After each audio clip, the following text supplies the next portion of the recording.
Today, I'm caving into the pressure.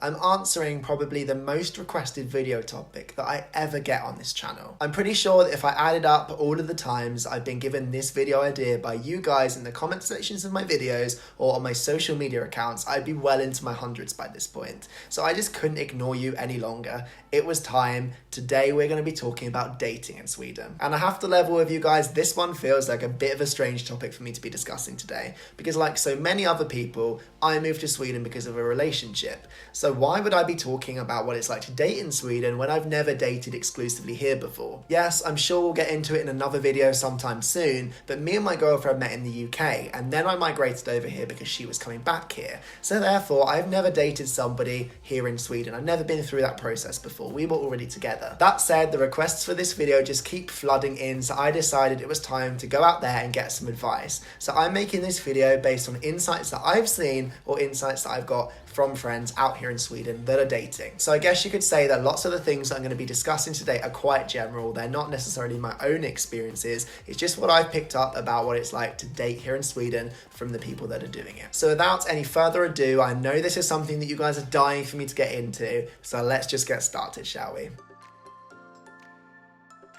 The first thing that you really need to keep in mind when you're dating here in Sweden is what I'm calling manners and pleasantries. Because we've talked before about the fact that here in Sweden, people are quite direct and dating is no different. And I'm sure that this is something that you notice more if you come from a country like me, like the UK, where it's quite normal that you're expected to be quite polite and quite courteous when you're first dating. What I mean by that is that it's still quite normal in the UK that the guy will hold the door open, for example, for the girl to let her through first. Or that maybe he'll offer to carry her bags, for example. That's a big no-no here in Sweden. And don't get me wrong, I'm not necessarily saying that this is a bad thing. In fact, it's all part of the Swedish effort to be a more equal society. The girl can very well hold the door open for herself. She can very well hold her own bags. So there's kind of a big push not to try and do something for them that they're clearly very capable of doing themselves. And as I say, no problem with that at all. It makes a lot of sense. It's just not something that you're prepared for if you come from the UK, for example. And I know from experience that the Swedes aren't alone in the world in thinking that it's odd that in the UK, when we come and greet you, we will ask, "Are you okay?"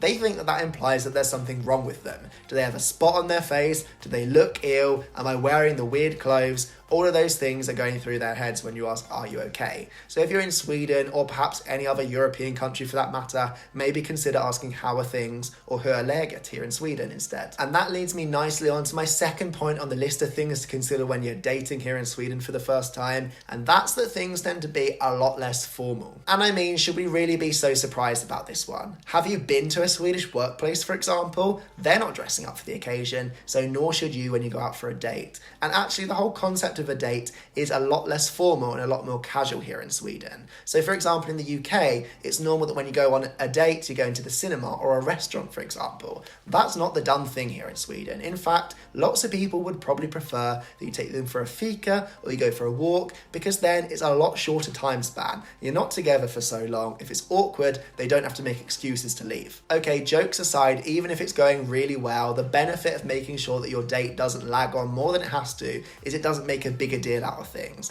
In fact, that added pressure can make things a little bit uncomfortable for your Swedish friends. So if you keep it simple, you keep it light touch, you keep it to a walk or maybe an out into the park or a fika, then everything's going to go swimmingly. And if you consider them a Swedish friend like I just called them, you've definitely been friend zoned. Consider looking for someone else. And that brings me nicely on to the third thing on my list today of things to consider when you're dating in Sweden. Because even if you are lucky enough to find someone that wants to go on a romantic dinner, let me tell you what, it's not normal that you will be paying for that if you're the guy. In fact, it's a lot more normal that you split it between you. Yeah, I have to admit, this is one of the ways that we're really different between Sweden and the UK. Because don't get me wrong, we're all for everybody paying for their own. You've heard of rounds before, for example, when you go to the pub. It's very normal that you all contribute. But when it comes to a date, at least for the first handful, it's very normal that the guy will offer to pay. I mean, maybe they might not want to, but they'll definitely offer every time. And to be honest with you, it's probably things like Swedish that are making it so easy for people to always get used to paying for themselves. They do it when they're with their friends. Why wouldn't they do it with you too? It's normal that you're going to pay for your own. You want to make sure that you contribute as equally as the other person. And I mean, hey, is it not admirable that everybody wants to pay for their own here in Sweden? In fact, I see it as a big benefit because then we can go on twice the amount of dates because I've only paid for half of it. The fourth thing that's on my list today is something that I think you will have experienced very differently depending on where you grew up. because the concept of kissing here in Sweden is a little bit different. Okay, that one sounded a bit weird. Let me backtrack and explain. Okay, let me break this one down for you. If you come from, for example, France or Italy, perhaps you've grown up with the tradition of kissing people on both cheeks when you first meet them as a greeting.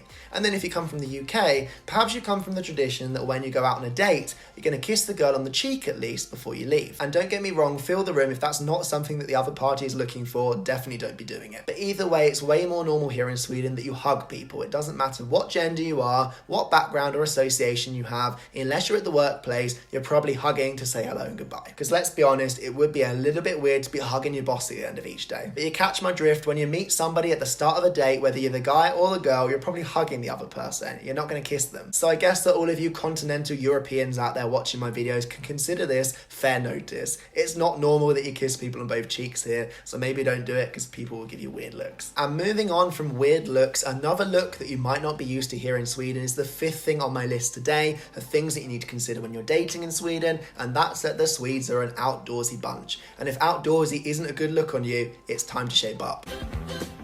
What do I mean by that? Well, we've talked before about the fact that Swedes tend to be a lot more handy as a population. Girls or guys, there's no exception. And they love spending a lot of time outside. So you might find that the kind of date that you go on here in Sweden is a little bit different to what you're used to. Of course, unless you're living in Stockholm, and then it's probably quite similar to the rest of the world. But elsewhere in Sweden, if you're going on dates, expect to be spending a lot more time out and about. If it's the winter, maybe you're going skating together. If it's the summer, maybe you're building a bonfire and roasting pancakes or marshmallows. And even if you're sitting pretty right now because you think you're in the clear because you're quite an outdoorsy person in your home country, I really recommend that you look up the term friluftsmänniskor, because that's a term that exists here in Sweden for the type of person, the characteristic person who likes to spend their time outdoors, out and about. And it might be a bit different to what you're used to in your home country. I mean, have you been out and about ice fishing on a first date before? Nope. How about kayaking? Still a no?